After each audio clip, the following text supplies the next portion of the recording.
Reminder is a male as well.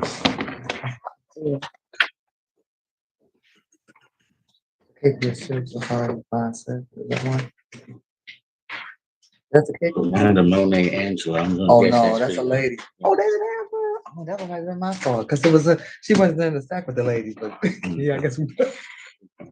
And I said it. I said that sounds like a lady.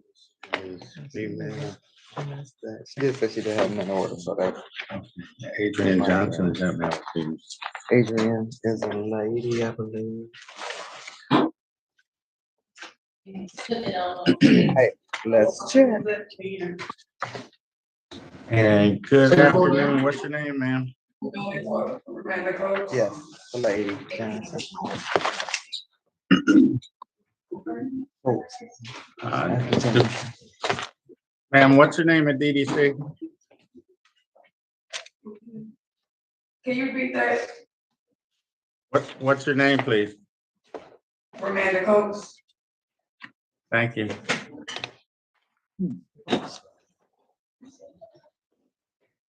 the ladies. Lay down here first. Okay, okay, Ms. Coates, we've got some traffic tickets that we're gonna deal with first, where you missed some court dates. When you missed those dates, a judge issued an arrest warrant for you. You do have the right to remain silent. Anything you say can and will be used against you. You also have the right to an attorney, and if you cannot afford an attorney, the court will provide one for you. Do you understand those rights? Yes. Okay. First ticket is P164979 with charges of driving while license suspended, driving unregistered vehicle, and no insurance misdemeanor. The other ticket is P1111360, driving unregistered vehicle, no insurance misdemeanor, and failure to display a valid license. These are misdemeanor charges. Maximum penalty you face on each is up to 93 days in jail and or a $500 fine. I'm going to set aside the arrest warrants, enter a not guilty plea on your behalf, and give you a personal bond. Your next court date is a pretrial March the 11th in front of Judge Kennedy here in 36th District Court. Now, your other matter with us today is case 25055-684, State of Michigan versus Ramonda Monet Angela Coates. Counsel. Good afternoon, Your Honor. Good afternoon, Magistrate Burton as well. And Afternoon. Samuel A. Ragnan for the people, P23-157. Thank you. Anybody on defense? We don't even have any defense. Bates, can you get the defense people to zoom in? Who's the lady on the other side? What's that? Who's the lady on the other side? Not the interpreter. No, Maria no. Cox. What lady? Who are you talking about? Oh, that's Gabby Silver. Who's she here for? She's here for Jose Ball, number one. Yep. Are you calling me? Do you need my assistance? No, my clerk was wondering who you were. I thought your presence was so legendary that she wouldn't need to ask. Oh, yeah, right. Well, Flattery will get you everywhere. you can handle this case as well, Ms. Silver.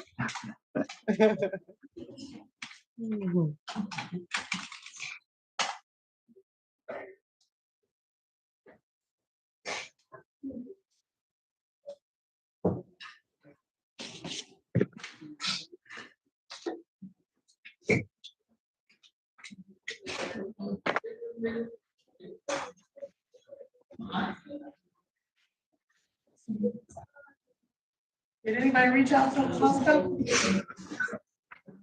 Thanks. Did you go out and get house counsel?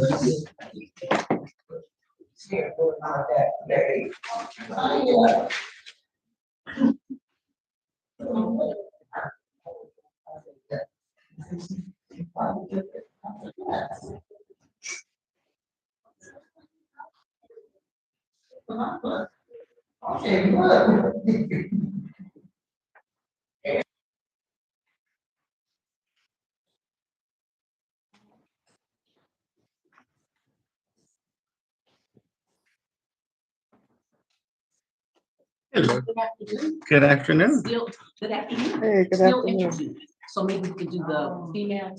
Yeah, we're on the Start with what female. you did before. Yeah. Okay, So all right. we've got Ms. Coates on the camera. Coates. Oh, okay, all right, cool. Okay. Okay. Yeah.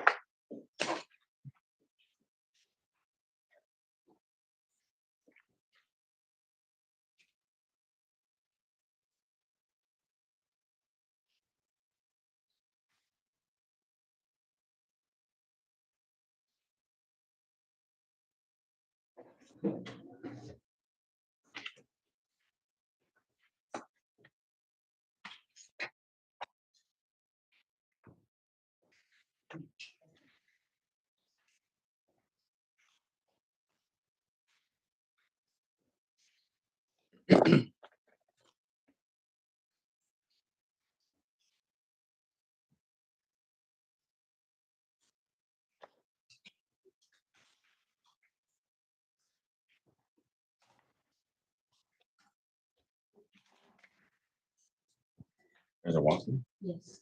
Oh, okay. Okay. Oh, I think I have on the walking. Okay. It's Diamond Patterson lady. Yeah. Okay. How many females do I have? It's 5 total. You have 3. Ramonda, And you have Mallory we have and Tabitha Mallory. And Adrian Johnson. Adrian is female. Yes, I think we did check that one.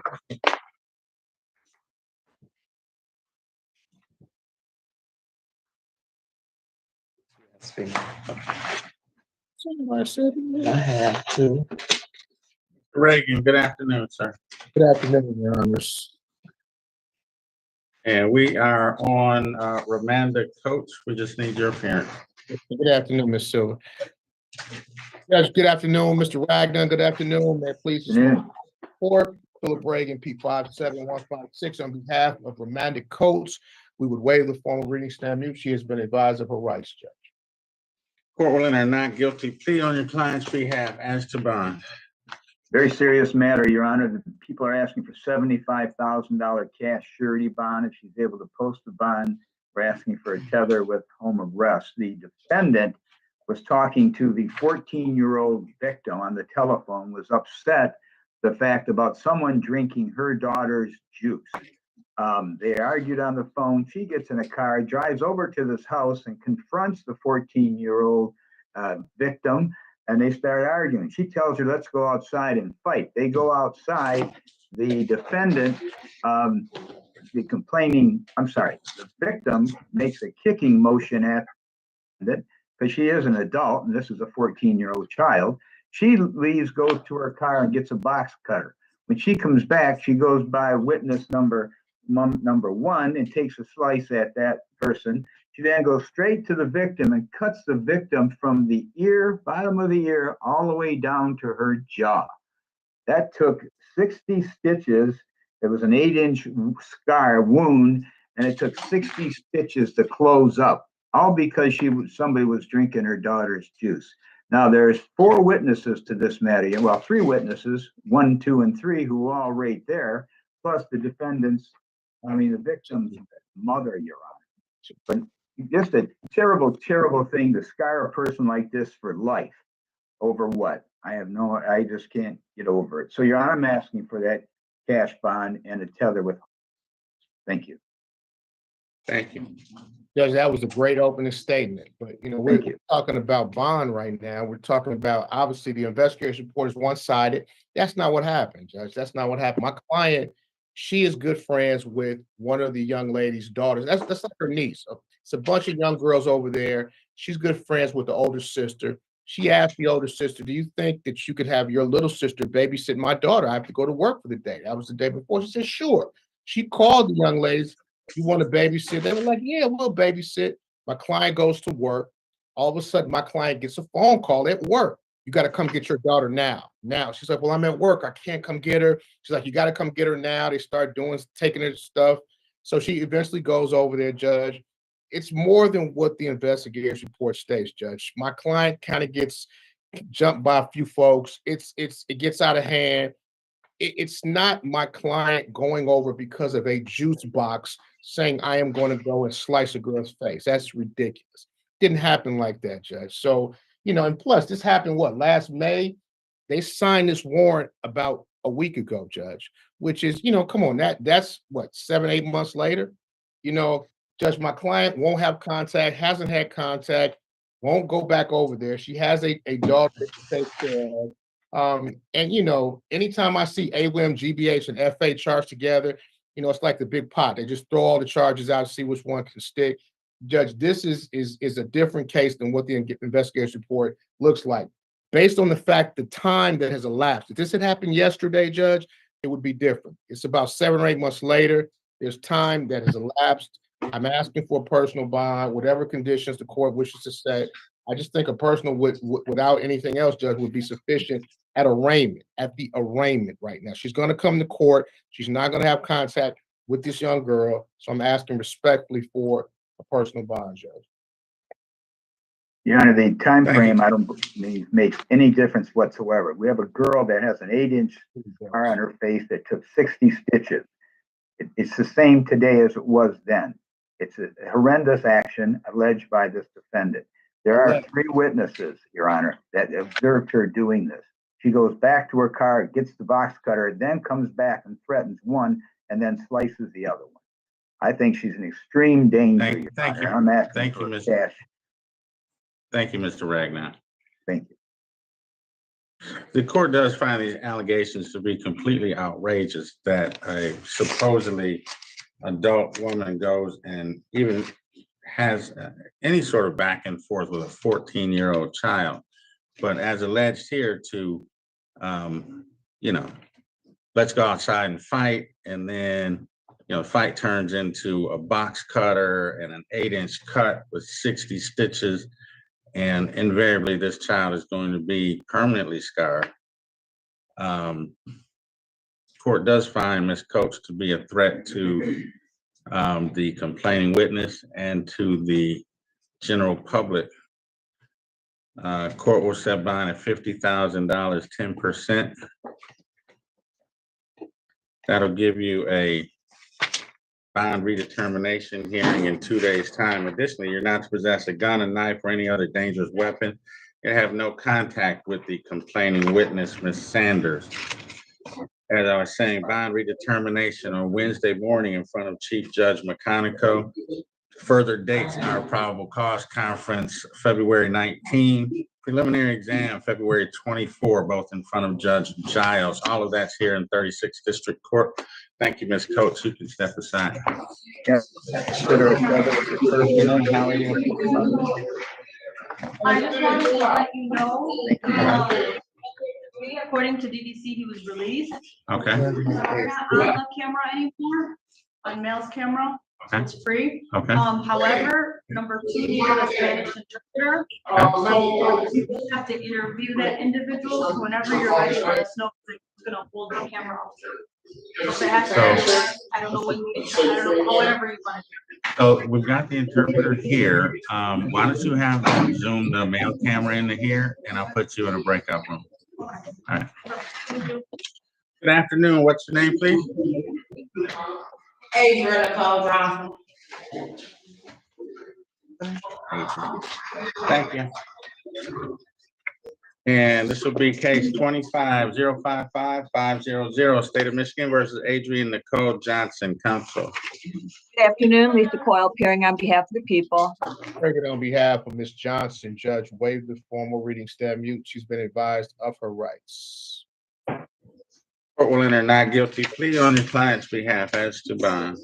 Your Honor, I don't see a criminal history for Ms. Johnson. I also note this case goes back from May of 24. It's a backlog warrant. It was not issued until several months later. I do not see anything in the prosecutor's file that indicates any further contact with these individuals. These parties all know each other. As you can see, people are requesting a $50,000 personal bond and no contact with the complainant, Ms. No objection, Judge. Go.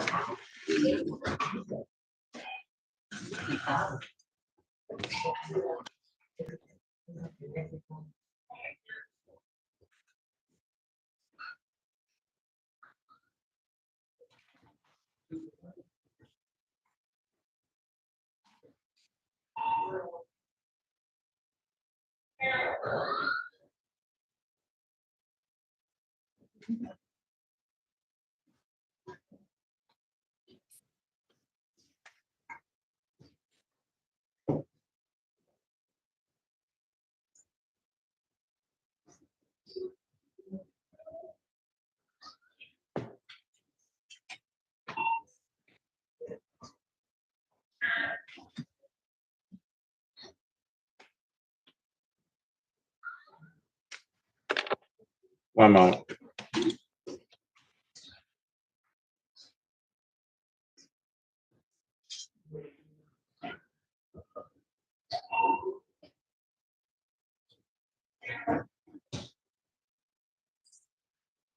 Who's going to do the interview with the interpreter on the male side?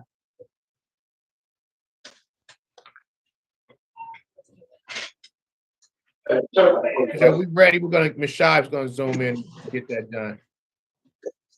See. Right. If she zooms in, we'll, all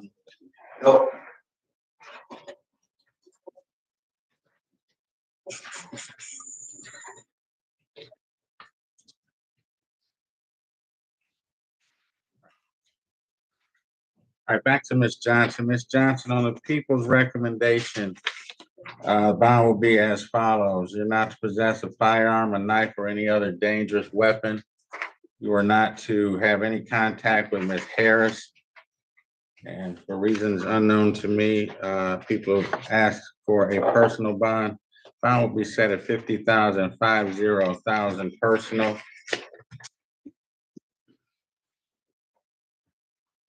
Next court dates are February 18, probable cause conference, February 25, preliminary exam, both in front of Judge Giles here in 36th District Court. Thank you, Ms. Johnson. You can step aside. Oh, this way. I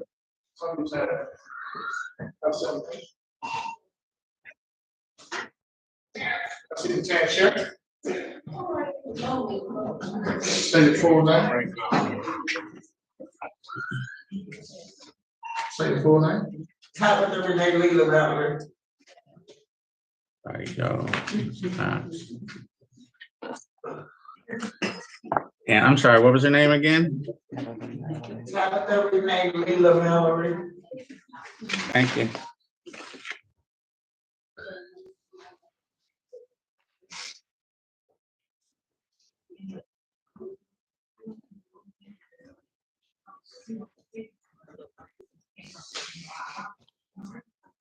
Okay, this will be, we've got some traffic tickets we're going to start with where you missed some court dates. When you miss those dates, a judge issued an arrest warrant for you.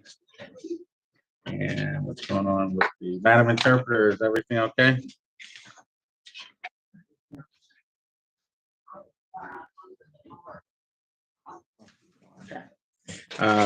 You missed some court dates. When you miss those dates, a judge issued an arrest warrant for you. You do have the right to remain silent. Anything you say can and will be used against you. You also have the right to an attorney, and if you cannot afford an attorney, the court will provide one for you. Do you understand those rights? Yes. All right, first ticket is P15099110 with charges of driving while license suspended and no insurance misdemeanor. The other ticket is P15984449 with driving unregistered vehicle, no insurance misdemeanor, and driving while license suspended. These are all, she's in there now. Misdemeanor charges, maximum penalty you face on each is up to 93 days in jail and or $500 fine. I'm going to set aside the arrest warrant. Enter a not guilty plea on your behalf, give you a personal bond. Your next court date is a pretrial March 10 in front of Judge Wagner here in 36th District Court. The other case today is 24-059-090, State of Michigan versus Tabitha Renee Layla Mallory, counsel. Lisa Coyle, appearing on behalf of the people. We're bringing on behalf of Your Honor, waive the reading, stand mute. She's been advised of her rights. Court will enter not guilty plea on your client's behalf. As to bond. Okay, this case goes back to May of 22. There's no capious history on it. There's been no contact that I see since, as only a possession back from 2007. People have no objection to $20,000 personal and no contact with Ms. Harris. Reagan. No objection, Your Honor. I'm sorry. All right, Ms. Mallory, while this case is pending, you are not to possess a firearm, a gun, a knife, or any other dangerous weapon such as scissors. You have no contact with Ms. Harris and no contact with the Trumbull Street address. Court will set bond at $20,000 personal. Next court date is February 18, probable cause conference. February 25, preliminary exam, both in front of Judge Jefferson here in 36th District Court. Thank you. You can step aside. I'll just wait time.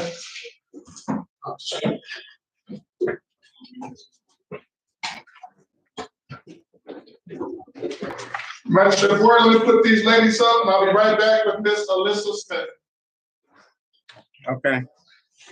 That one of yours. Oh, want to do a walk? Yes, I have that one too. Oh. Why don't we do a walk? Step forward, ma'am.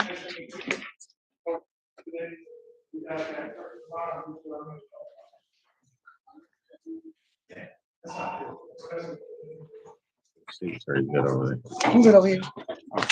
Ma'am, state your name, please. Diamond and Myra Patterson. Good afternoon, Ms. Patterson. Calling case number 24-046-13001. The people of the state of Michigan versus Diamond Amira Patterson. Appearances, please. Lisa Coyle, appearing on behalf of the people. We're bringing on behalf of Ms. Patterson, waive the reading, stand mute. She's been advised. Hey, good afternoon to you both. The court will enter a not guilty plea on behalf of Ms. Patterson as it relates to bond. Ms. Coyle, what's your position? Your Honor, this occurred back in August of 23. She has no prior OWI offenses and none since. She has no criminal history at all that I'm aware of. This, her blood alcohol level at this time was a 15, but since such much time has passed, I don't see any other history or anything subsequent since this, so I'm asking for a $20,000 personal. No objection, Your Honor. Okay, the court will set bond in the amount of $20,000 personal. Ms. Patterson, that means that you don't have to post any money. And you did walk in, so I commend you for that. But during the pendency of this case, you're not to use any alcohol, okay? You have a pre-trial scheduled for February the 20th at 8:30. And that will be before Judge Bryant here in the 36th District Court. I do want to impose another condition that you're not to drive without a valid license. Okay, so it'll be no drinking or no alcohol and not to drive without a valid license. Those two conditions. Do you understand those, ma'am? They said my license was suspended. They gave me a paper. So is it suspended now? If you have a doc, The number was suspended. They gave me They gave you the temporary license. okay. Yeah, so As long as you have a valid license, then you can drive. Okay, it just has to be valid. Do you have any questions about your conditions of bond? All right, what's your next court date? February 20. That's right, February 20th, 8:30, 8:30. Judge Bryant. Okay, all right. Any further questions or concerns? Okay, anything further from you, Ms. Coyle, or Mr. Reagan? No, thank you. I No, appreciate Your it. Honor. Thank you very much. All right, thank you. Wait for your paperwork, ma'am. and at DDC, what's your name, please? Amity Brown. I'm sorry, one more time. Elizabeth Smith. Okay. Thank you. Is that me or you? Just That's make you. sure I sign all these.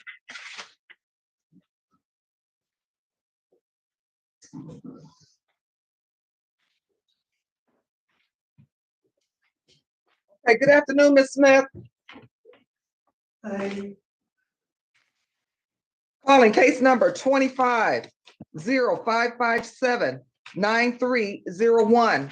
The people of the state of Michigan versus Alyssa Marie Smith. Appearances, please. Samuel A. Ragnan for the people, Your Honor. Philip Reagan on behalf of Ms. Smith, waive the reading, stand mute, and advise of her rights, Judge. Okay, good afternoon, Mr. Ragnan. I've already said good afternoon to Mr. Reagan. Afternoon. Afternoon, Mr. Reagan. Okay. All right, the court will enter a not guilty plea on behalf of Ms. Smith. What's your position on bond, Mr. Ragnan? Well, Your Honor, this is a troublesome case. This apparently the defendant has some substance abuse problems. In this particular case, she was pulled over because she was in an area that had high narcotics transactions, and there was a defect with the car. She gave a false name. When they finally said, "What's your real name?" she started crying. She had, they asked her, she had drugs. She said, "I have some in my coat pocket." Turns out she has a total of 7 Ziploc baggies of cocaine and 3 folds of heroin, which she said that she did have.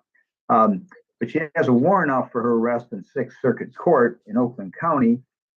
She's got 3 felony convictions, one on 1/2/2019 for felonious assault, 7/24/18 larceny of building, 2/18/23 for possession of controlled substance less than 25 grams in 6th Circuit.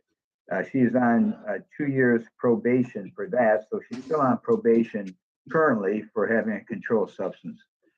So here she has a problem. If there's some way to, too bad there's not some way to put her in a directive to a treatment center.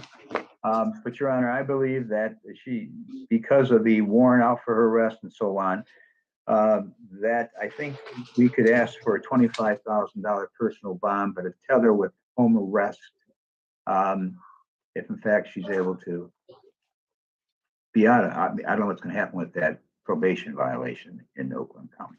So I'm asking for a personal bond, tether, home arrest. Hopefully she'll get some help. Thank you. Mr. Reagan?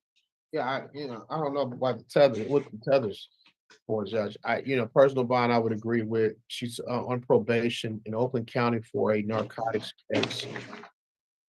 She's got to deal with that. As Mr. Ragnan says, there's a warrant out violation. So she's got to deal with that. I would ask respectfully for just a personal bond. I don't think a tether's necessary. I think we're going to know exactly where my client is, Judge. Ms. Smith is. We're going to know exactly where she is. So I'm asking for a personal bond for her on her behalf. Mr. Reagan, is your client working? But she is not working at the present time. She is not. Susan's her job, what day? Okay, the court is not convinced that a tether is necessary. So court's gonna set bond in the amount of $25,000 personal. However, Ms. Smith, while this matter is pending, you are not to use any controlled substances. You understand that? Any illegal controlled substances. You understand that condition, ma'am? Yes. Okay.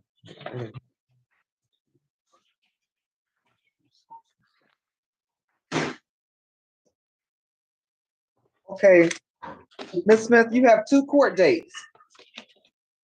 You have a probable cause conference that's scheduled for February the 18th at 8:30. That will be by Zoom, and that is before Judge Jefferson. You have the right to a preliminary examination. That is scheduled for February the 25th at 8:30. That will also be before Judge Jefferson. However, if you exercise your right to preliminary examination, that will be in person. Do you understand those court dates, Ms. Smith? Yes. Yes. Okay. Okay. Anything anything else from you, Mr. Ragland? Nothing further. Thank you, Your Honor. You, Mr. Reagan? Oh, Your Honor, thank you. This concludes this matter. You may step aside, Ms. Smith.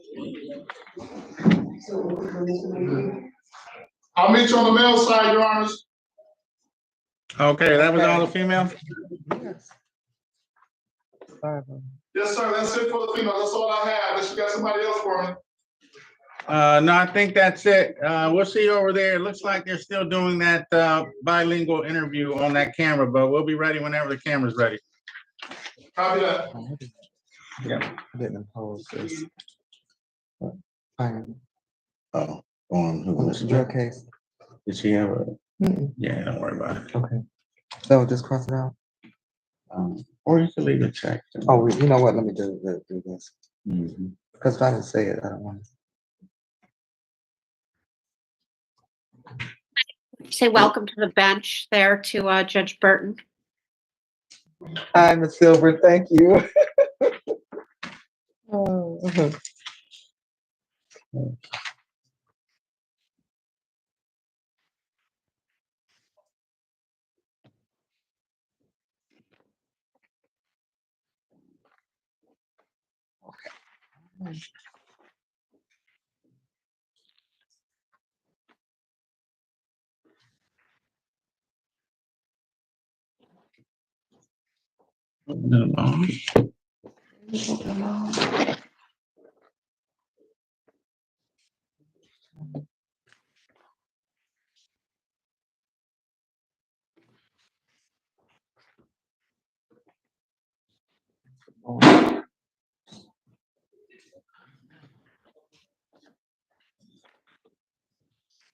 Smith.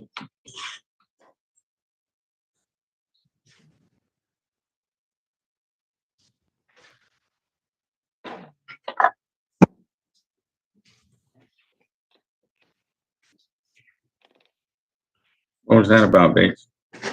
What was that about?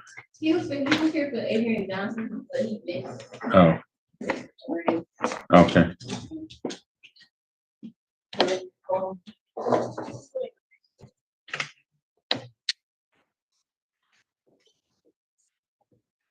Your Honor, they just added somebody to the list. Yeah, I got it. Yeah, he's already on there, so yeah. Oh, okay. Number 13, they added a second file for him? Okay. Oh, it's already on there.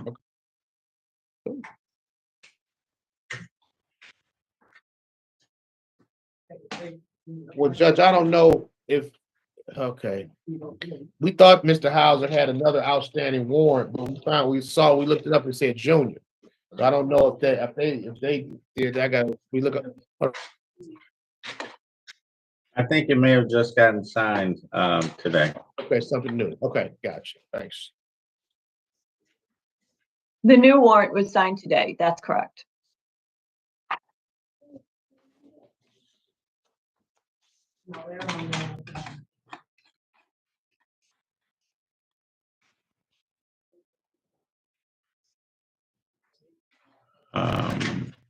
Mr. Reagan.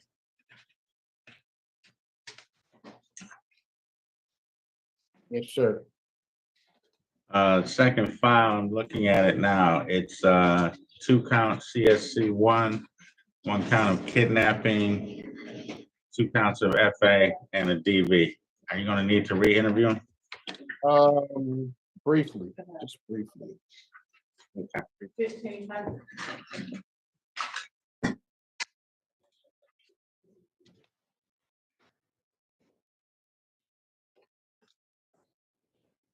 Is there the new case number on there?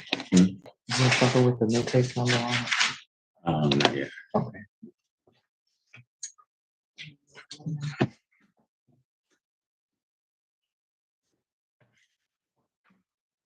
Yeah. Laura had sent me a text saying this would be coming.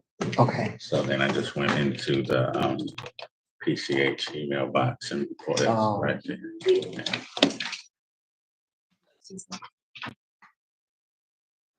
You just signed it. Is that the same lady? No.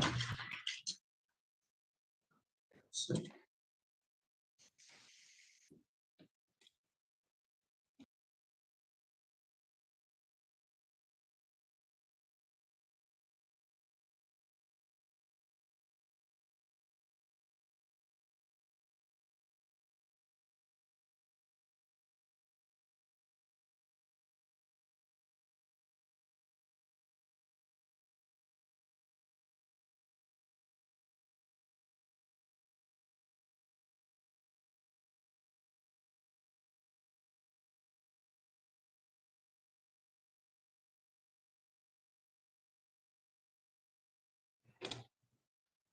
I only have one certain. Oh, no. Oh, really? Oh, that's okay. No, I just. I can. Trustee Cedric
It's like we can at I'm least. getting started. You gotta need an interpreter, thank God. Yeah. Okay, are we ready on the interpreter case? Yes, Your Honor, I'll do it.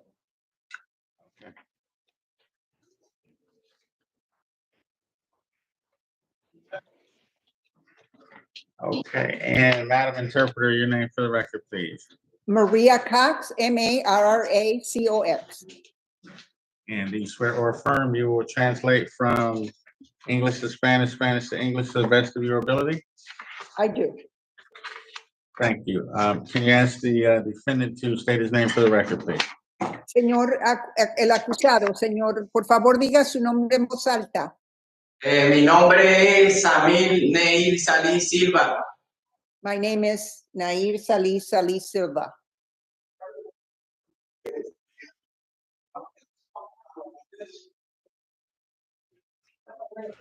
Ms. Scheid, is that, I've got a, that doesn't sound anything like this name I've got on this file. So there's an AKA, you see it, it says Samir Salha, and then it says AKA Okay. Nahil Sami Samir Salha, Silva. Okay, thank you.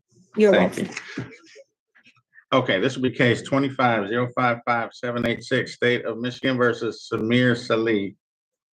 Este es el caso 25055788601, el Estado contra Samir Salih. Counsels, your appearances, please. Por favor, digan los nombres de los abogados para las escrituras. Good afternoon, Your Honor. Good afternoon, Ms. Scheib. Samuel E. Ragnan, P23-157 on behalf of the people. Buenas tardes, su señoría y señora Saib. Samuel Ragnon, P23157, representando al Estado. Good afternoon, Ms. Cox. Good afternoon. Good afternoon, everyone, Mr. Ragnon. Buenas tardes a todos. Buenas tardes, señor Ragnon. Jessica Scheib, on behalf of Mr. Salen. La abogada Scheib, representando al señor Salih. Who waives formal reading. El cual renuncia a que le lean los cargos formalmente.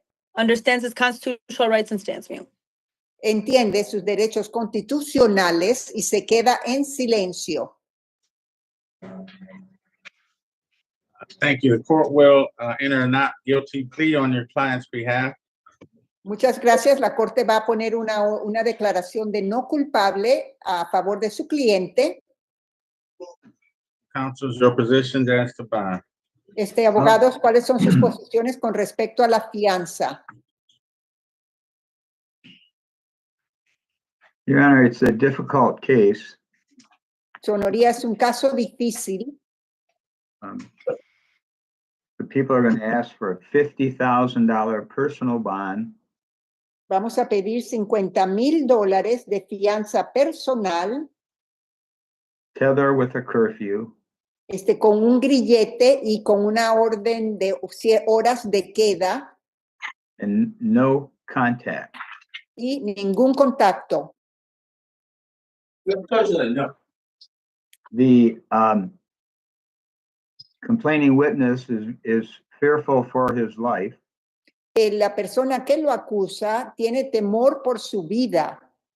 And fears that the defendant will hurt him if he presses charges. Y se siente con temor de que si él pone cargos, el acusado le va a hacer más daño. The defendant went to the complaining witnesses and they got into an argument. El acusado fue donde está la persona que lo acusa y empezaron a discutir. May I interrupt for 1 second? ¿Puedo interrumpir por un momentito? I know where you're going, Ms. Scheib, but let Mr. Ragnon do his thing. He's not charged with anything related to the other person, Mr. And, Ragnon. and I know why he's bringing this up. I know. You do know why? No, I just meant, we all know he's not being charged with I know what you're talking about, but it's in the report. So I didn't want any confusion. I go ahead. I didn't want to interrupt you. I was just trying to clear it up because there's an interpreter. I always appreciate your counsel, Ms. Scheib. I guess what I was trying to. Okay, you guys, we got an interpreter. We can't just go back and forth. Lo que están discutiendo es que el abogado está hablando lo que sucedió con el otro señor y su abogada dice, pero él no tiene cargo sobre esto, pero sé que está en el reportaje y por eso lo estoy diciendo. Your Honor, the reason I'm bringing this up about the incident. El motivo por lo cual estoy diciendo yo sobre el incidente is to support my position for a tether with a curfew. es para apoyar mi petición de que le pongan un grillete y que tenga horas que no puede salir de su casa o toque de queda. So just finishing the incident, they got into a fight, they fell through a window. Entonces, para I terminar, read ¿qué sucedió? I read the You read the report. I did the probable cause hearing on this morning. All right, So well, I'm pretty thank you. familiar I with it. will not, thank you. I will not continue on that area. Entonces, el juez dijo que él ya sabía los detalles del reportaje, entonces el abogado dijo, está bien, entonces no voy a continuar diciendo qué sucedió. So just to reiterate, we're asking for a personal bond, and I was asking for a tether with a curfew and absolutely no contact. Thank you. Entonces, para volver a decir lo que acabo de decir, estoy pidiendo $50,000 de fianza personal, un grillete y que no tenga ningún contacto con la víctima.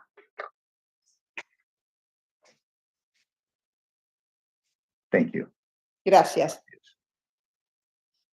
So I was just trying to tell the court and Mr. Regnon Yo estaba tratando de decir a la corte y al abogado Ragnan that although he's not charged with that, que yo sé que esos cargos no los tiene puestos en su contra.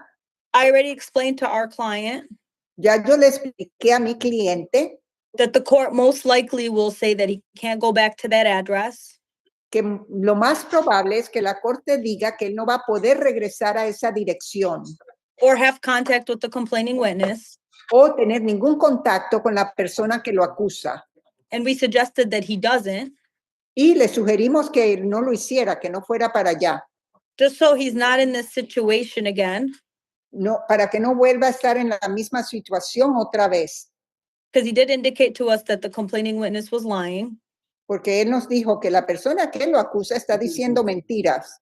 And we see in the report that my client had injuries. Y nosotros vemos en el reportaje que mi cliente tenía lesiones And there's a language barrier with all parties involved. y que hay un lenguaje, una barrera de lenguaje entre todas las personas involucradas. So we're not objecting to a personal bond. Entonces yo no tengo ninguna objeción a que le den o quiero que le den una fianza personal. But we would be asking the court to not consider the tether Pero estamos pidiendo que la corte no le ponga un grillete,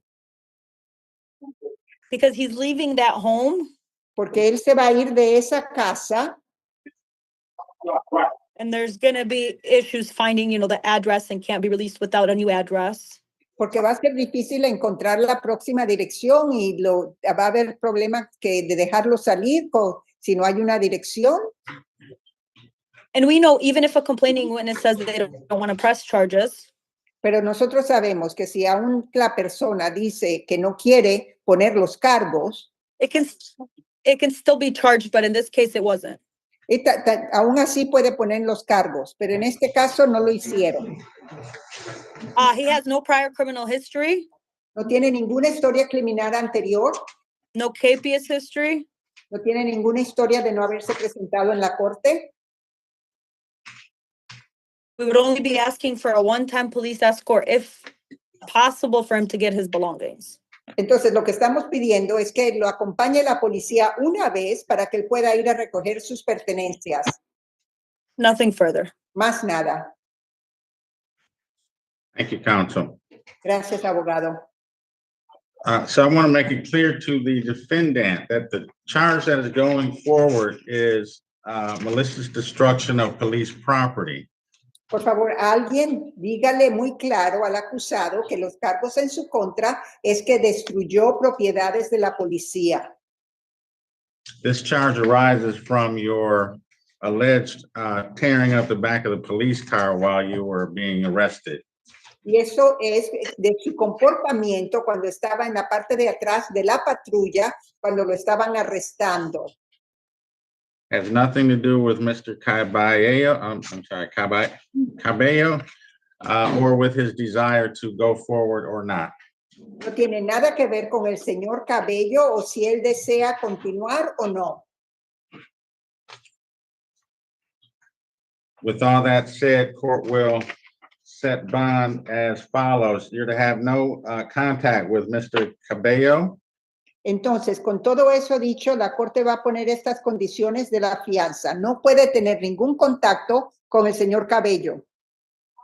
No contact with the Artesian Street address where all of this arose. No puede tener ningún contacto con esa dirección o esa casa en la calle Artisan, donde esto sucedió. You may go there one time with a police escort to obtain your personal belongings. Puede ir una vez con acompañado de una patrulla de policía para recoger sus cosas. Court will set bond at $10,000 personal. La Corte va a poner una fianza de $10,000 personal. And your next court dates are a probable cause conference on February 18. Entonces, las próximas fechas serán el 18 de febrero para lo que se llama una audiencia de causas propias. And preliminary examination, February 25. Y lo que se llama un examen preliminar el 25 de febrero. Both of those will be in front of Judge Giles here in 36th District Court. Las dos audiencias serán frente al juez de apellido Giles en esta Corte 36. Thank you, sir. You can step aside. Gracias, señor. Usted se puede salir. Thank you, Your Honor. Your Honor, may Thank the you. court Thank you, Madam Mr. Interpreter. Hauser for Thank you very sorry. sorry. Is it possible to leave Mr. Hauser for last because they just updated the list and added a new case for him? And I know we would have to go in a breakout room and hold up the camera again for you. So if we can just keep him towards the end Absolutely. to tell him his new charges. Thank you. Yeah, we'll leave him till the end. And DDC, if we can get Thanks. Jose Ball, he's got retained counsel. Good morning, Your Honor.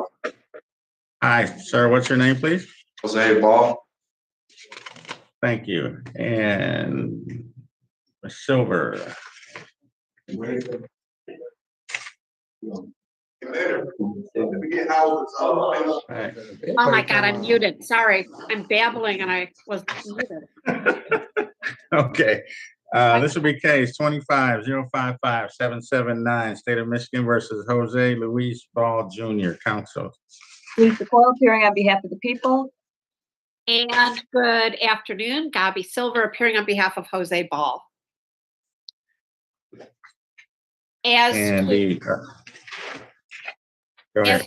yes, as to the arraignments on the warrant, we would waive the formal reading. We would ask the court to enter a plea of not guilty on behalf of Mr. Jose Ball. Thank you. Court will enter a not guilty plea on your client's behalf as to bond. Your Honor, the people in this matter are asking for a $500,000 cash surety bond, and if he's able to make that bond, to their house arrest. We have multiple videos in this case. There are two witnesses that have made statements that make the identification out for the defendant. His car was caught on a flat camera and came back registered to this defendant. The witnesses both corroborate that. There's the statements of the witnesses also corroborate the videos that the police have. We also have noted that there was the disposal of the weapon that was used. We have serious injuries that were suffered by the female complainant. She was shot 3 times in her leg and 1 time in her hand. There were 5 spent shell casings found at the scene. And also the witness had told the police officers that he fears for his life and didn't come forward originally. Based on this, Your Honor, the people believe that Mr. Ball poses a danger to the community. And so for this reason, I'm asking for a high cash surety bond and tether house arrest, and of course, no contact with the complainant. Unfortunately, I don't have a police report to be able to respond to what Ms. Coyle has said. But these allegations arose out of an incident that allegedly occurred on April 27th of 24. My client was picked up on Friday and released this morning and then arrested again when the warrant was signed, apparently sometime today, February 10th, 25. So about, I don't know, 8 or 9 months after this incident is alleged to have occurred. It's my understanding that Mr. Ball had contacted us quite some time ago when the allegations first arose. Mr. Ball had, we had actually reached out to the detective in charge of this case. This is back in, I want to say in May, and then again in December when Mr. Ball came back into our office again. So Mr. Ball hasn't fled the jurisdiction. He's known that these allegations were out there. We look forward to, of course, fighting them out in court. But Mr. Ball is 34 years old. He has no prior felony convictions.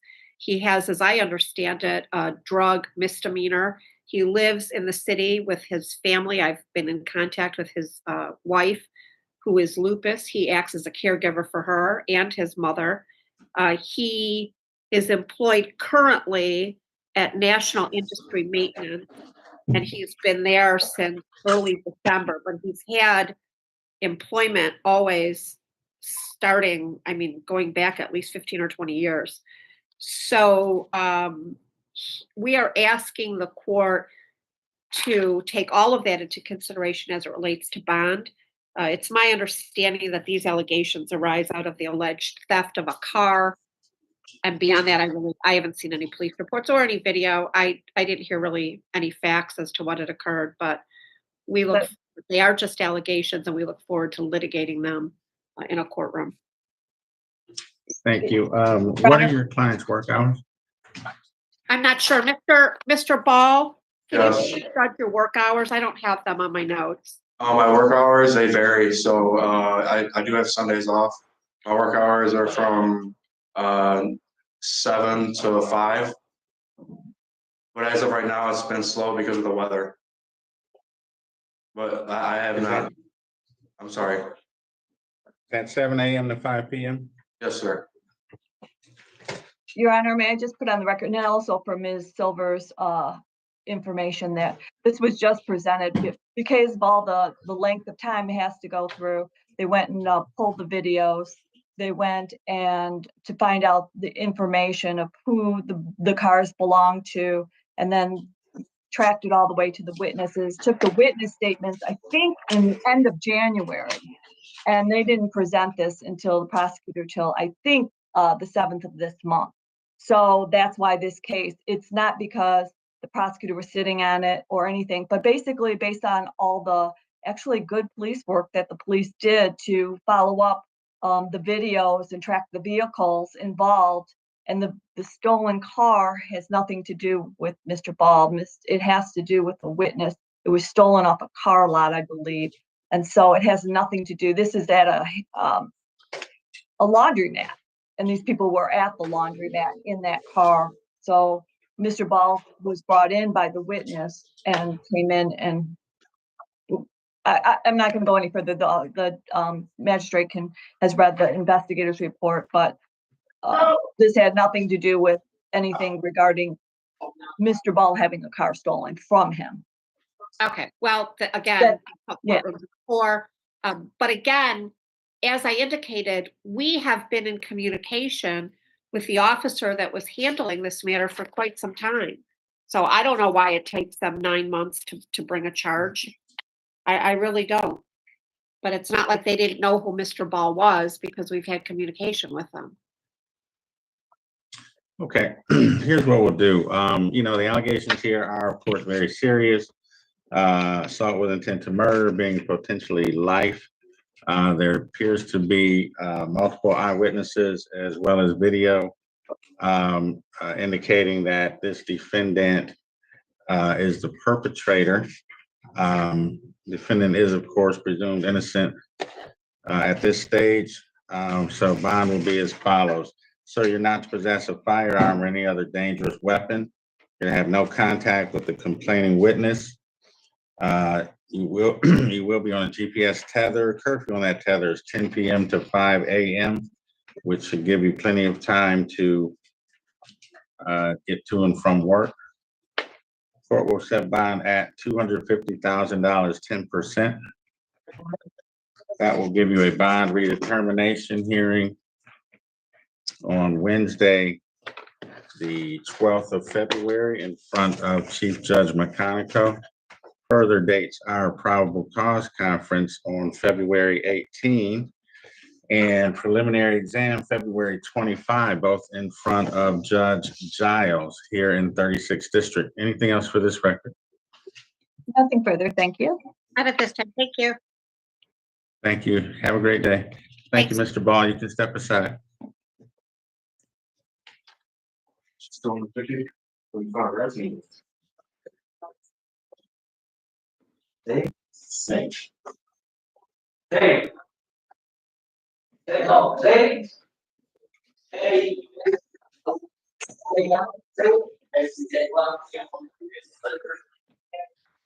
How do you pronounce it? CA. CA. CA, yes.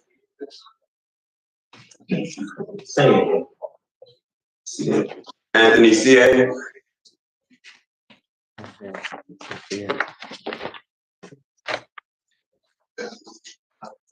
Good afternoon, this is Mr. CA. Yes, ma'am.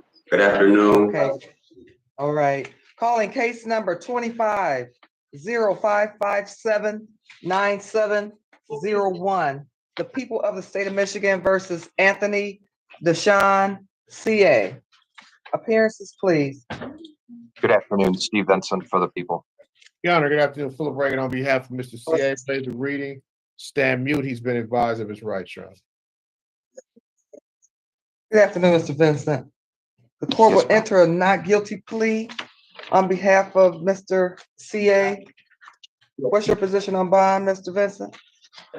Magistrate, my position is this is non-assaultive, being charged with the single count of the CCW. At this time, we're not going to be objecting to a personal bond. No Mr. objection. Reagan? No objection, Your Honor. Court will set bond in the amount of $5,000 personal. Mr. CA, that means that you don't have to post any money. However, sir, while you're on bond, you're not to possess or purchase a firearm or any other dangerous weapon. Do you understand that condition? Yes, ma'am. Yes, Your Honor. Okay, sir, you have two court dates. You have a probable cause conference that's scheduled for February the 18th at 8:30. That will be by Zoom before Judge Robbins. You also have the right to a preliminary examination. That is scheduled for February the 25th at 8:30, and that will be in person before Judge Giles. Sir, do you have any questions about your bond conditions or your next court dates? No, no, ma'am. I understand. Okay, all right. Anything further from the people or defense? No, I appreciate it. Thanks, Magistrate.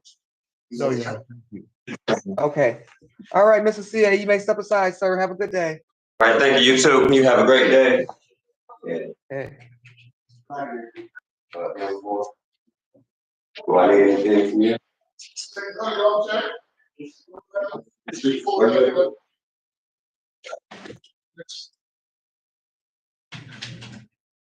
Full name?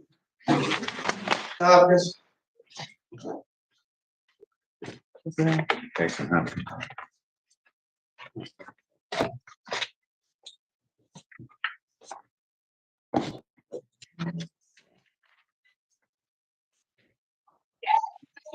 Good afternoon, Mr. Hopkins. Good Would you afternoon. state your full name? Would you state your full name for the record? Jason Hopkins. Do you have a middle name? Alexander. Okay.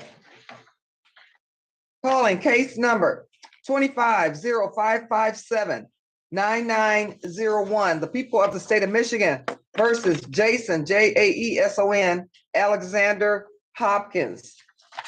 Appearances, please. Salmon Lee Reagan for the people, Your Honor. Philip Reagan on behalf of Mr. Hopkins, waive the reading. Stand mute. He's been advised of his rights. Okay, the court will enter a not guilty plea on behalf of Mr. Hopkins. Mr. Ragnar, what's your position on bond? We're asking for a $50,000 personal bond. We're also asking for a tether with a curfew if he's working, if he's not, with home arrest. This incident involves a search warrant being served where the defendant was living. when they went into the house, they heard glass breaking from a window. The defendant jumped out of a window, I believe on the second floor, he ran. Police officer followed, ran after him, and was able to subsequently arrest him. But he had 67.9 grams of package of oxycodone in his house, Your Honor, plus cash and other currency in small denominations, $1,398. So I believe that personal bond would be appropriate. However, drugs are dangerous. You don't, it wasn't for personal use. I mean, and these drugs are very serious. So I believe he's a danger to the public, but also there's a fleeing element here, Your Honor, when he tried to flee at least once. So that's why I'm asking for the tether. Thank you. Mr. Reagan? Judge, I don't think a tether is non-assaultive, no criminal history. High school graduate, lives with his dad, been here his whole life, has ties. I don't think a tether is necessary in this case. So I would ask the person why he's not charged with RNO or anything like that. It's charged with the narcotics case. That's why I just asked for that respectfully. Is your client working, Mr. Reagan? If you work Hungry, he was working in the Hungry Howie's, Judge. Not sure if he's still at Hungry Howie's, but that's where he was, his last place of employment. Okay.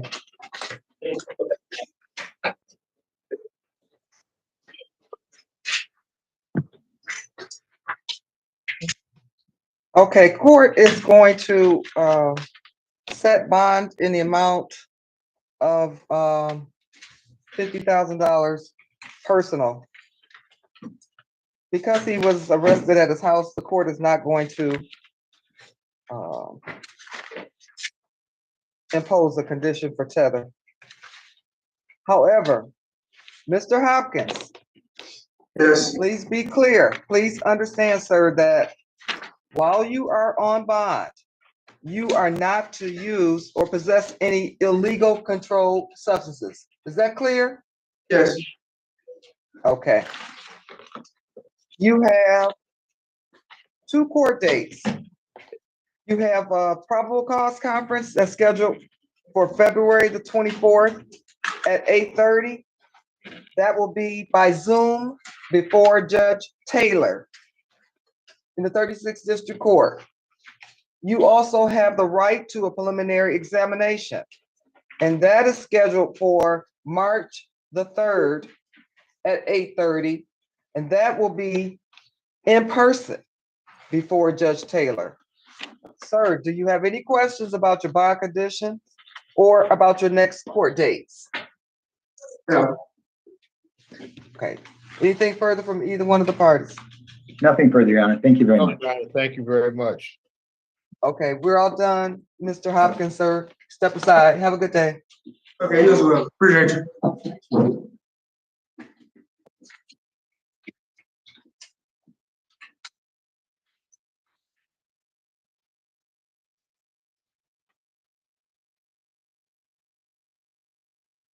What's your name, sir? I'm Terrell Davis. Okay.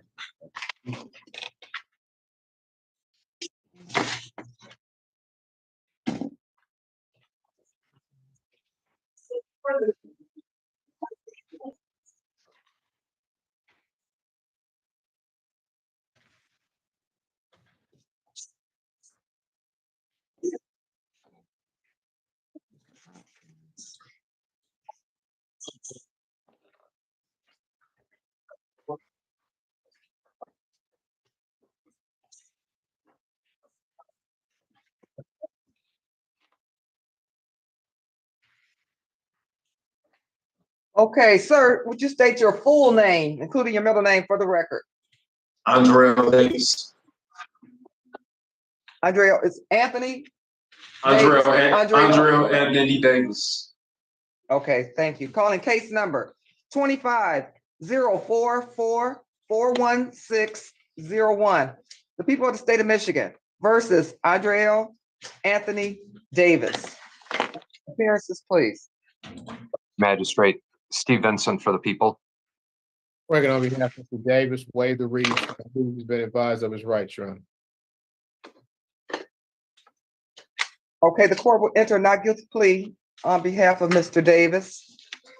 Mr. Vincent, my recommendation.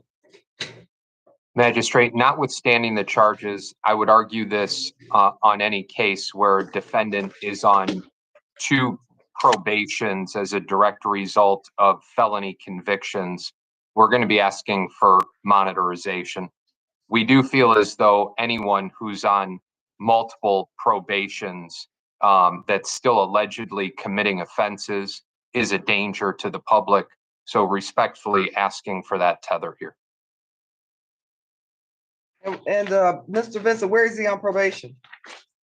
He's on probation out of Third Circuit for a conviction September 19th of 22 for resisting and obstructing. He actually should have been off, but for the fact he's had a probation violation. So that probation continues. And then while he was on probation for the R&O, he ended up getting a conviction January 19th of 2024 for an arson, 2nd degree. And he was given 3 years probation on that. So he's on probation for both matters. And I understand the charge for what it is. I understand what in fact he allegedly was stealing. That to me, magistrate, is besides the point when somebody is allegedly breaking the law while they're being monitored on those cases. So I hope you can respect the argument. You may not agree with me, but we feel as though monitorization is necessary. So, Mr. Vincent, you mentioned that there was a probation violation. Is there a court date or has the matter come? There, yeah, the matter had already come, and it was just an extension subsequent to that hearing of the probation violation in July of 24, where it was extended. And he's on 3 years probation for the arson. As of January 19th of 24, so it would be through the early part of 27. Okay. Mr. Reagan, your position? Judge, personal bond, he's already being monitored by probation, so I don't think we need any more monitorization. I think that, you know, Mr. Davis might have been hungry. I know he's looking for a job right now, Judge. He's out here struggling, stressed, never excuse, Judge, and these are allegations still, allegations. But, you know, there are a lot of factors that come into play in just living life. But at the end of the day, Judge, and I'm not making any excuses, you know, he's going to have to deal with whatever situation comes about in terms of how this case goes forward. You know, you have to be accountable for things. And I don't know what's going to happen, Judge. I don't, you know, I'm not saying he did anything. I'm just saying the case is here and the case is not going anywhere, but it'll play itself out as it does in the court system that we have. So, you know, I'm just asking for the personal because of the nature of the charge. I just don't think the tether and I don't think monitorization is you know, is necessary in this case, Judge. Okay, the court certainly has had an opportunity to review the investigator's report. And it's alleged the items that were stolen were food-related items. That doesn't make it right. Again, these are allegations. However, the court is not going to impose monitorization. Fine will be set in the amount of $5,000 personal. Mr. Davis, sir, while you're on bond, you are not to enter 9130 Linwood. That's the Valero gas station. Is that clear, sir? That's clear, very understood. Okay. Hold on 1 minute.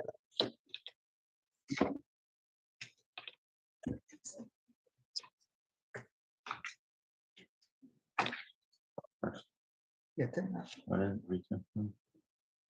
Okay,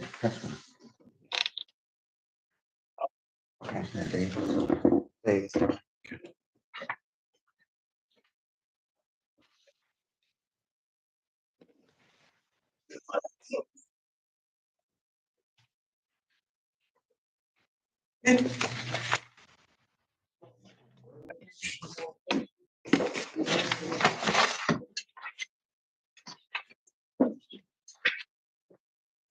Okay, Mr. Davis, you have a pretrial that is scheduled for February the 20th at 8:30. That will be before Judge Bryant by Zoom. So make sure you get your paperwork before you leave court. Do you understand your bond conditions and do you understand your next court date? Yes. Is anything further from the parties? Nothing from the people. Thank you for hearing me out. Okay. Mr. Reagan, anything further? No, Your Honor, thank you. Okay, Mr. Davis, we're done. You can step aside, sir. Have a nice day. Me too. Thank you very much. Okay.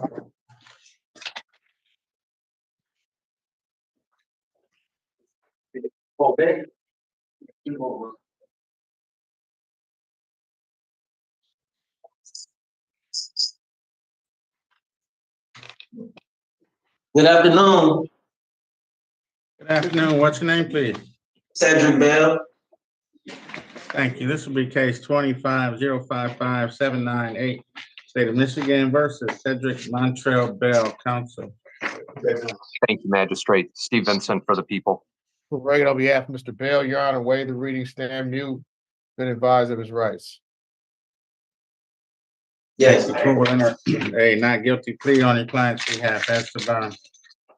Magistrate, we're going to be asking for a 20,000 cash as surety. We're going to be asking for a tether as well as a curfew. As you can see, the incident took place in the early morning hours. Allegedly, this has to do with the defendant bringing back a vehicle to an individual that allowed him to use it. He didn't have allegedly put gas in there that they had agreed he would. And that ends up leading to an argument verbally, which leads to a physical altercation. I just would like to note a couple of things. There is corroboration here for the idea that the defendant ended up choking this individual as well as throwing her around and slamming her to the ground based on the bruising around her neck, the scratches, and the knot on her head. And I know there was some, I know there was some pushback by the defendant, at least in his interpretation of what happened. But I would just like to bring to Your Honor's attention that the defendant is 5'10" and the complaining witness is 4'11". So approximately an 11-inch difference in physical characteristics. So respectfully, based on the charges, it being assault with intent to do great bodily harm less than murder, as well as that interfering with the crime report. I didn't touch on that, but allegedly he ended up taking her phone, preventing her from trying to call the police. It was the neighbor who ended up calling the police because he heard the complaining witness. The neighbor heard the complaining witness screaming, as well as the DV, the allegations, the injuries. I do have some priors as well. There are a couple of drug convictions, as well as a 2018 child abuse 4th degree. We do feel as though the defendant poses a danger, to the very least, this complaining witness, and we're going to be asking for that cash with the tether and curfew. Thank you. What was the amount you're asking for? 20,000 cash or surety. Thank you.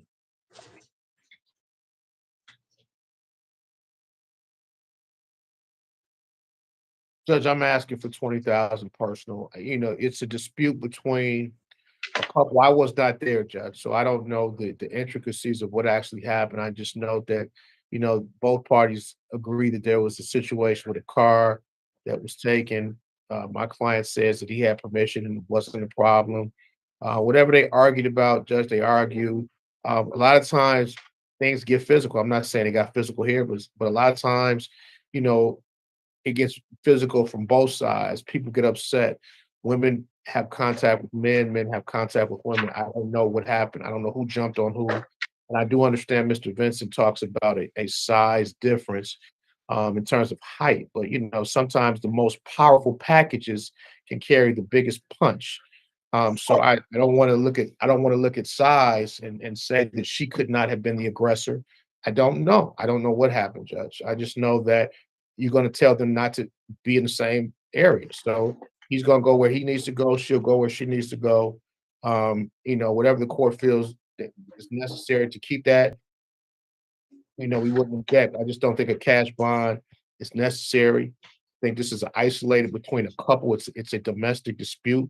And if you tell him not to have contact, he won't. If you feel like he needs a tether, you'll put a tether on. But I just think I don't think a cash bond is necessary in this situation, Judge. So is your client working? Judge, he was working at GM, Judge. He's laid off right now, has 5 children. 5 children that he has to get out here and try to support. Now, we talked about his priors. He has some priors, Judge, but they're all non-assault, in terms of he has drug convictions from 2008 and 2010. But I do know, this is an assaultive case here, allegations, Judge. But again, I think it's isolated domestically. He's not, a person that goes out keeping an issue with anybody. This happened within, the confines of their relationship in their home. Well, that's all well and good, but when things escalate to a point where when the police show up, the complainant comes running out of the apartment half naked toward the safety of the officers, that gives some indication that, it's not just, oh, boyfriend, girlfriend, we're, having a little verbal, back and forth in the apartment. And it indicates perhaps something much more significant. Moreover, there appear to be injuries to the complainant. And the court, it raises a significant concern for the court.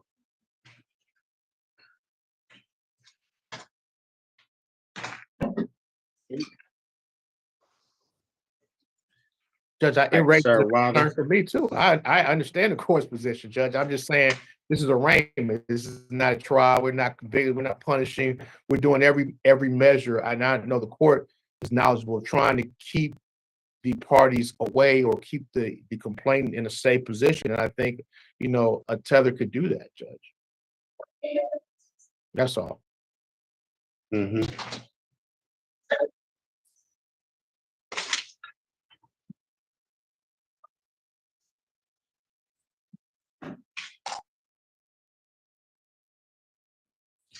Okay, sir, while this case is pending, you are not to possess a firearm or any other dangerous weapon. You're to have no contact with Miss Stanley, no contact with the West Forest address. You will be on a GPS tether on house arrest. If you leave your house, you're going to go right back to jail. Is all of that understood? It's understood. I'm on the fence about what to do with the bond, but what we'll do is set bond at $20,000 personal. And next court date will be February 18, probable cause conference.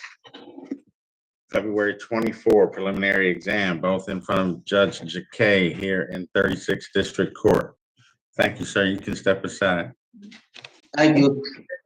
You want to give me a copy of that? They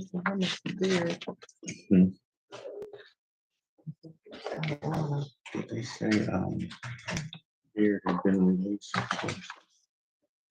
Oh, they said one. I think they said. Good afternoon, sir. What's your name, please? Sit right here. Yes. What's your name, sir? My name is Shrum. Thank you.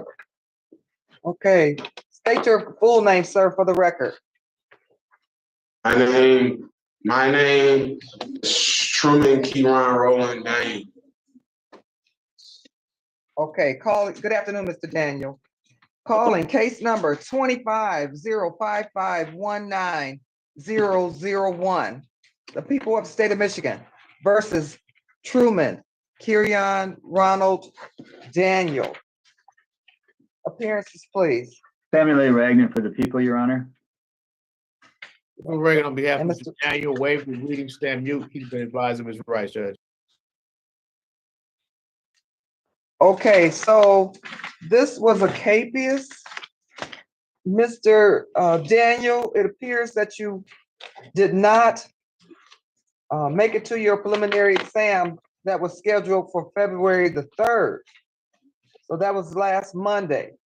And when you failed to appear, Judge Giles set a bond in the amount of $30,000 cash. So, sir, I have no authority to change that bond. The clerk has been in touch with Judge Giles' courtroom, and the bond will remain at $30,000 cash. I'll take Seroquel. What am I supposed to do about that?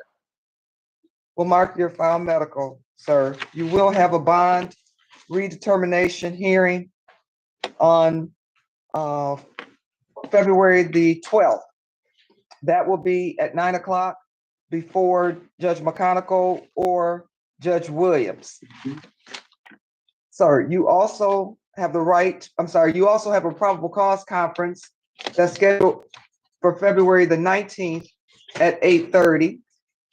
I don't know what's going on. I don't know who to talk to or nothing. I don't even know what I'm here for.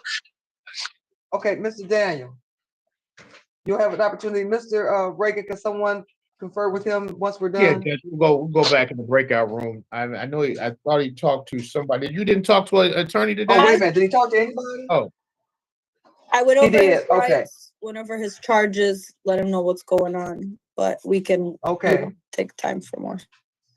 okay. We'll stand by because I think he's gonna want to talk back to you. Okay, so Mr. Daniel, you do have a right to a preliminary examination. That's scheduled for February the 24th at 8:30. And that will also be before Judge Giles. So you have 3 court dates to remember. And while you're on bond, sir, you're not to use any drugs. Can they tell somebody else about my court dates?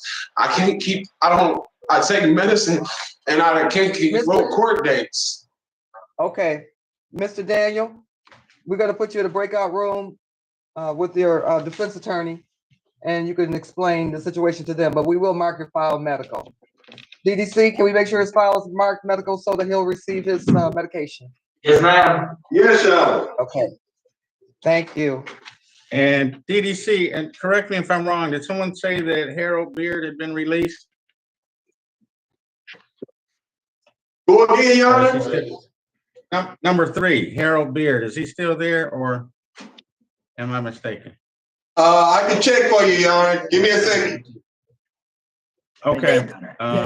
Told me he was. Ms. Scott, Yes, sir. I'm gonna give you a breakout room with this camera. You can talk more with this defendant, and then I believe you wanna update Mr. Hauser after that. Is that correct? Correct. Thank you. All right, so after you get done with both of those, come back and we'll take care of Mr. Hauser. Thank you. Yeah. Okay.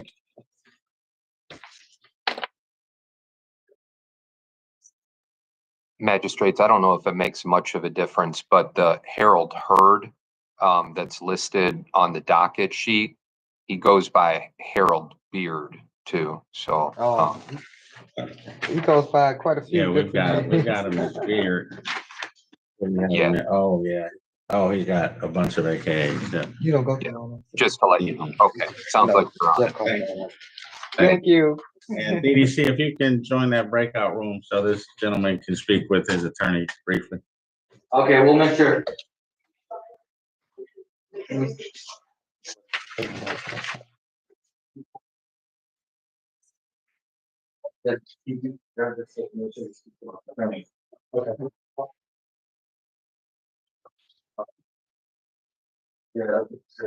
Oh. I didn't have to. I don't know. Now, let's see.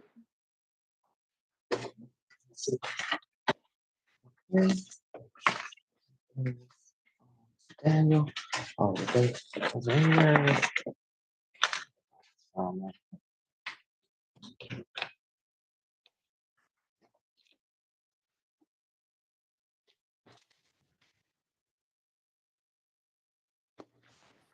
that last one you did? Truman, Daniel? Yeah, 30,000. That was all, that was the KPS. Mhm.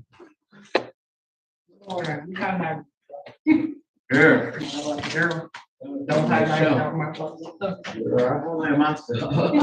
Look like we just got what? One. No, one more, two back.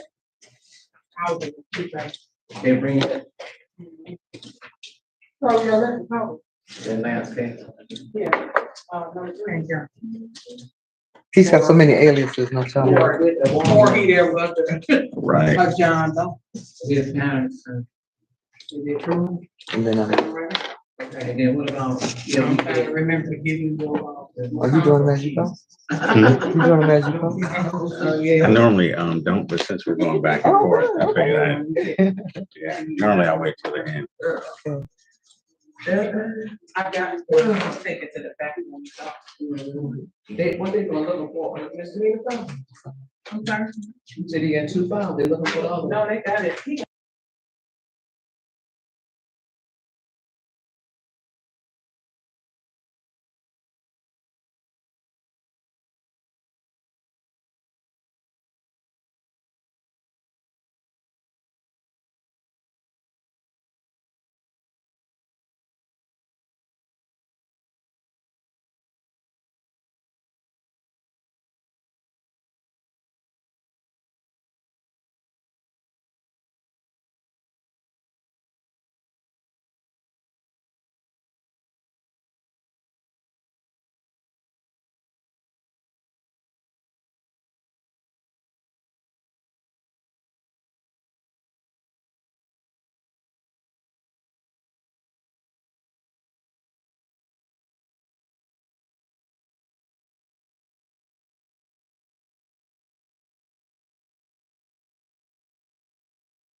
Ready, Judge?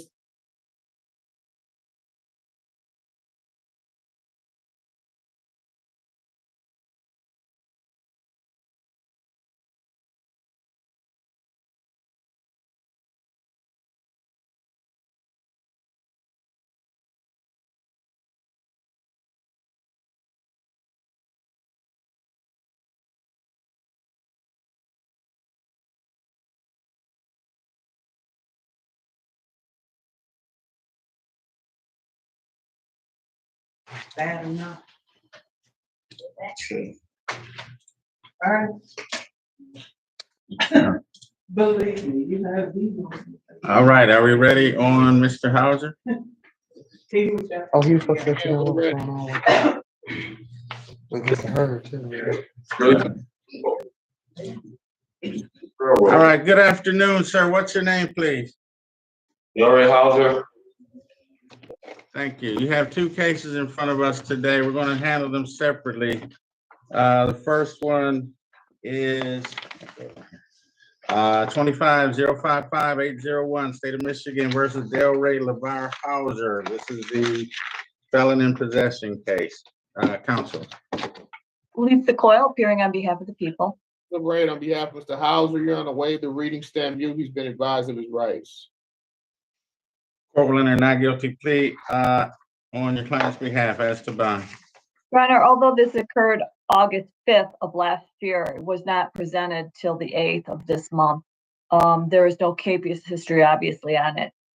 This is the same complaint that is in the CSC 1 that we're going to be dealing with right after this.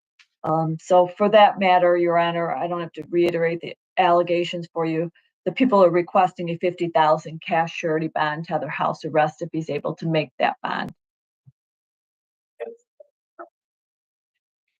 Judge, I'm asking for a personal bond, Judge, as Ms. Coyle says, this, probably wouldn't have ever been a thought, but for these new allegations in this next case, I don't know, wasn't signed until February 8th. They've been together, it's my understanding, since August of last year, 2024, with no issue, Judge. So, he turned himself in, I believe, Judge. So, this is a case,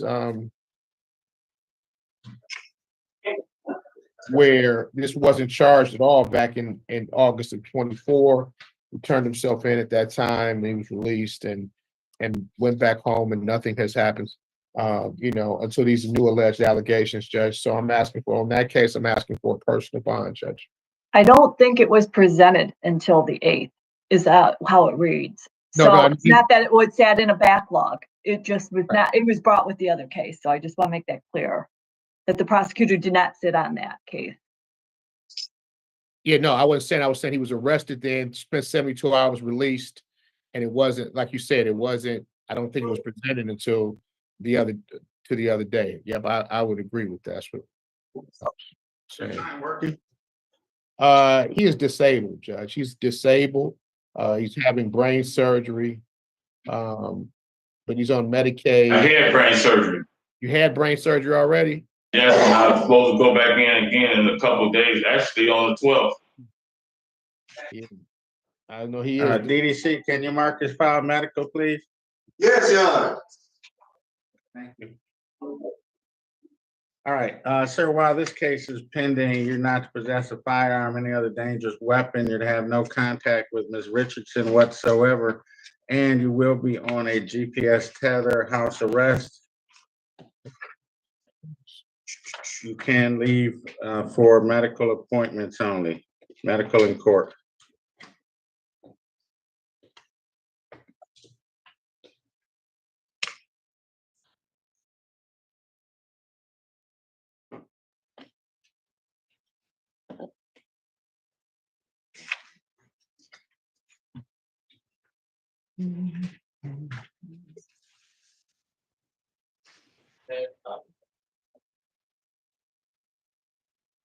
All right, before I set the bond in this one, let's get the other one on the record as well. And that's going to be case 25-055-803, State of Michigan versus Delray LeVar Hauser. Counsel. You're muted. Thank you. I'm sorry. Lisa Coyle, appearing on behalf of the people. Frank, on behalf of Mr. Hauser, waive the reading, stand mute. He's been advised of his rights. Court will enter a not guilty plea on your client's behalf as to bond. Your Honor, as it relates to the case we just discussed, at that time, she didn't want to prosecute, so the police held on to that warrant. Well, within months, this occurs, in which they've been dating only a year, but known each other allegedly 20 years. This is where he has punched her, threatened her with a metal pole and knife, and forced sexual penetration, as well as strangled her. There's allegations too that the complainant's daughter received a text from the complainant telling her to please get me in hurry. My understanding, the defendant now is on suicide watch. Your Honor, this shows a pattern we've got August, and he's presumed innocent, no doubt about that. But this shows a pattern here of behavior that here we've got the AK-47 rifle in August, those allegations. She went back, she didn't want to prosecute, they had an argument. Back now, within 6 months, now we've got to the point where he's holding her against her will, he's strangling her, assaulting her with a metal pole and a knife. So for these reasons, Your Honor, this is a lot different. So based on those two cases, looking at what we have, same complaint within a short time frame of the relationship, the people are asking for a remand on this case. Thank you. Mr. Reagan? Yeah, John, I don't know how different. I mean, I know that, of course, that she didn't want to press charges on the first thing, so the police held it. Now, or the prosecutor held it. I don't know. I just know my client says, they live together. She stays with him, Judge. Wasn't a kidnapping by any means. And I think that when we read these, and it's a reason why, investigation reports are admissible and they're hearsay, because you get one side of everything. You don't get a chance to, doesn't tell you the complete picture many times. Judge, so in order, they've been together, they're a couple, she's his girlfriend, she's not a stranger. He's going to say it happened differently, obviously, than what she says. So I'm asking the court, and like Ms. Coyle says, he's innocent until proven guilty. And I think that's very important. These are Very innocent. Just hold on, Mr. Howard. And I think it's important that, the court understands that, that he'll have his day in court. He'll have a process. The system is what we have, whether we feel it's the best or not, it's what we have. And we have to live by it. So, I think he'll have his day in court. He'll have an exam. He'll have a trial. If she shows up and if she goes for, I don't know. But I'm asking the court to not set a remand, but to set a reasonable bond in this case, and allow this case to matriculate and allow a jury to decide whether he actually is guilty. And I don't want to decide that today, Judge, with a punishable bond. And I think a remand would be to punish him. Well, one could quarrel with that. One might say that a remand is to protect the complainant. But what would you suggest is a reasonable bond, Mr. Reagan, in that context? I would suggest, Judge, a reasonable bond being a personal bond with whatever monetization the court says. And I say that to say, bonds, Judge, are meant, like you said, to protect individuals. Now, he's saying that, this is a allegation. So, Judge, think of it from this standpoint. She claims there was domestic violence back in August, yet she doesn't want to press charge. I don't think she felt like he was a danger to her. I don't know if she feels like that now. I mean, she made the allegations again. And, if you tell him now, don't go near her, he's not out here committing crimes against individuals he doesn't know. This is a person he allegedly knows. He said it didn't happen that way. He says it didn't happen. But just to ensure that they don't have contact, that's why I think a tether, house arrest, or whatever, just to separate them now and let the process, play itself out, Judge. We put people in jail, I think as sentences, Judge, or to punish, or if they really need a protection, or they're a menace to the public in general. If anything, Judge, the court could argue that he's a danger to her. because of the allegations, and he denies the allegations. So in order to, keep them apart, you put a tether on him. If he goes out the house, it goes off, Judge. But I don't think he's at the point, because he knows what really happened and what did not happen, and he says he's innocent. So I'm asking the court to take that into consideration, Judge. Well, Your Honor, briefly, this bond is about flight or danger to the community or the complainant. That's all. We're not here to say who's innocent, who's not innocent. We don't know. And that's what a trial's for. But this is a place where we're going to look. So we have an allegation back in August that she alleges that he pointed an AK-47 rifle. Now we have an allegation that he threatened her with the pole and a knife, strangled her, punched her, held her against her will, and forced sexual penetration. Now, he's also, I note, on suicide watch. So how many times does this court have to let somebody out to see if this is truly going to be a situation? This is a complete domestic violence situation. She took him back for whatever reason. That doesn't matter.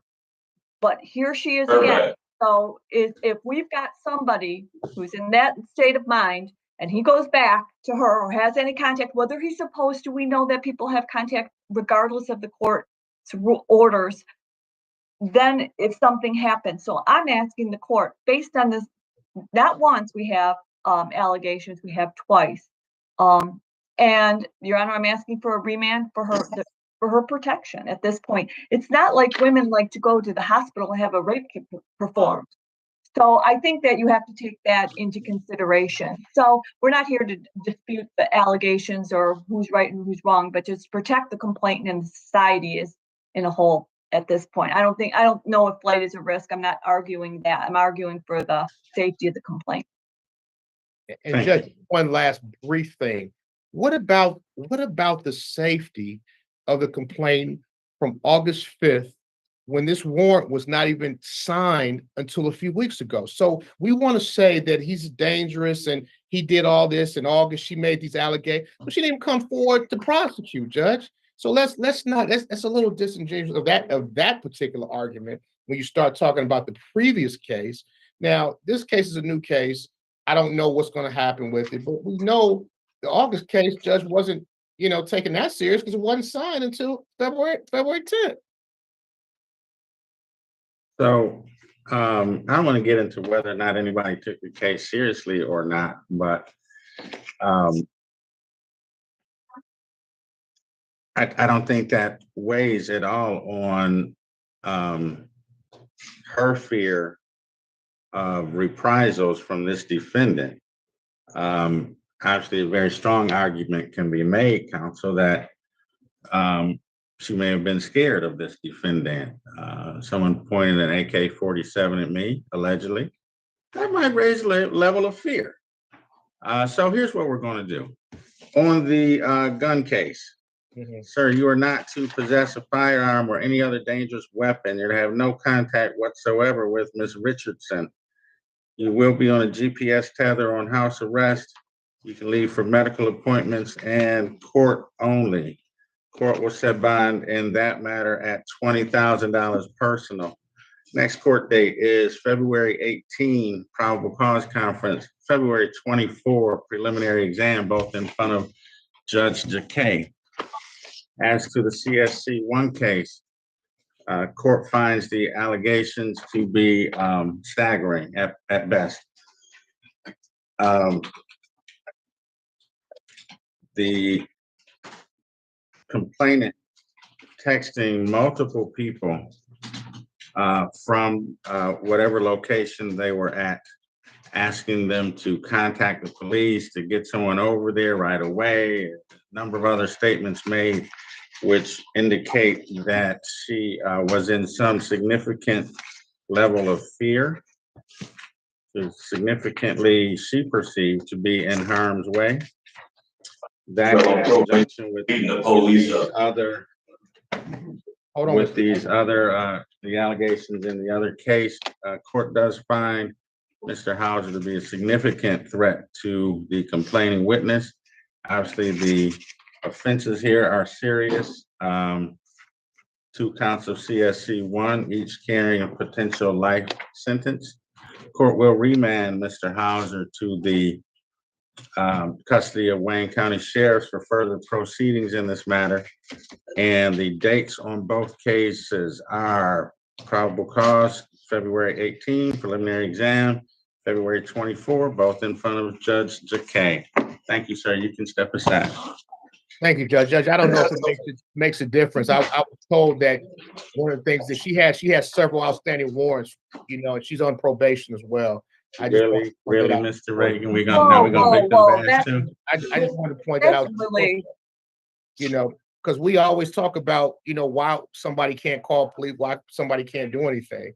I mean, I just want to point it out. Not that I wanted to talk about it prior to your ruling, Judge, because I wanted you to make your ruling, Judge. But I just, you know, I think it's important that all the facts. You're a much better lawyer than that, Mr. Reagan. Much better lawyer than that. Your Honor, Mr. Beard is not here any longer. Okay. Okay, thank you. We'll see you tomorrow, and thanks for everything. Okay, have a good one.